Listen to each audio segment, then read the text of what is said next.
Հայ առաքելական եկեղեցու որոշ թեմերում 2018 թվականից կիրառված առաքելական ուղղափառ ձևակերպումը, որի մասին օրերս խոսեց Մայրաթորի կողմից կարգալույց հռչակված Գևորգ եպիսկոպոսը, կտրուկ արձագանք առաջացրեց ոչ միայն հասարակության լայն շրջանակներում, այլև ընդդիմադիր քաղաքական դաշտում։ Աստվածաբան Հարություն Հարությունյանը նշում է, նման անվանափոխության նախադեպ եղել է դեռևս 2014 թվականին Բուլղարիայի հայոց թեմում առանց ազգային եկեղեցական ժողովի որոշման։ Սա եղել է Կտրիչ Ներսիսյանի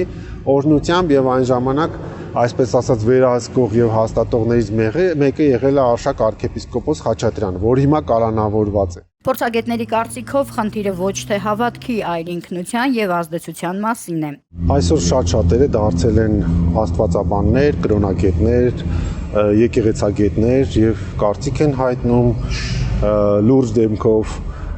փորձում են այս դիսկուրսի մեջ իրենց ուրույն դերը խաղալ։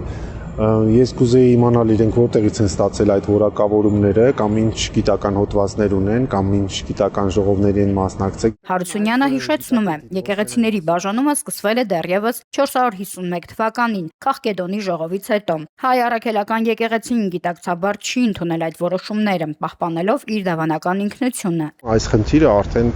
1500 տարուց ավել անհանգստացնում է ողջ քրիստոնեական եկեղեցուն, սա մի օրվա պատմություն չի։ Աստվածաբանը հիշեցնում է պատմական փաստ, դեռևս Գևորգ 6-րդ Չորեքչյան կաթողիկոսի օրոք հատուկ կոնդակով արգելվել է հայ եկեղեցու համար ուղղափառ տերմինի պաշտոնական կիրառումը, ընդգծելու նրա անկախությունն ու ոչ քաղկեդոնական ինքնությունը։ 1951 թվականին այդ բյուզանդական եկեղեցիները եւ կաթոլիկ եկեղեցին նշում էին Քաղկեդոնի ժողովի 1500-ամյակը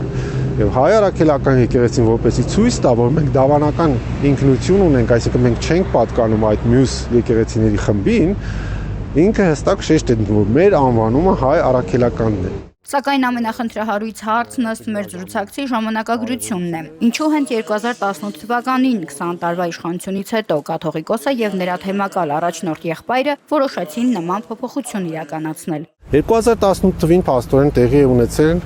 Թավշյա հեղափոխությունը, այսինքն իշխանափոխություն է տեղի ունեցել։ Զրուցակիցս բացահայտում է, հեղափոխությունից որոշ ժամանակ առաջ ձախողվել էր ռազմավարական մի նախագիծ։ Ռուս ուղղափառ եկեղեցին պայմանավորվել էր արդեն Մայրաթոր Սուրբ Էջմիածնի հետ եւ նաեւ ժամանակի նախագահ Սերժ Սարգսյանի հետ, որ պետք է Հանրապետության հրապարակի ետևի մասում, այնտեղ որտեղ որ Լենինի արձանն էր ժամանակին կանգնած, կառուցեն մի հատ մեծ ռուս ուղղափառ տաճար։ Հարությունյանի խոսքով կուլիսներում ամեն ինչ որոշված էր։ Դա լինելու էր մի սիմվոլ, որ պետք է ցույց տար, այսպես ասած, ոչ թե դավանաբանական միությունը երկու եկեղեցիների, այլ մեր, այսպես ասած, ազգերի միասնությունը, եղբայրությունը եւ ենթակայությունը։ Իշխանափոխությունից հետո այս ծրագիրը տապալվեց եւ ըստ բանախոսի եկեղեցական որոշ շրջանակներ փորձեցին այլ ճանապարհով վերահաստատել իրենց հավատարմությունը թեմերի անվանափոխությամբ եւ կրթական կառույցների ստեղծմամբ Ռուսաստանում։ 2019 թվականի ապրիլին Պետերսբուրգում իր եղբայրը բացում է ճեմարան, ինչ է նշանակում, որ իրանք արդեն ուզում են պատրաստեն իրենց սերունդը, ով հավատարիմ կմնա այդ ռուս հայկական եղբայրությանը եւ իբրև ոնց որ անգլերեն ասում են soft power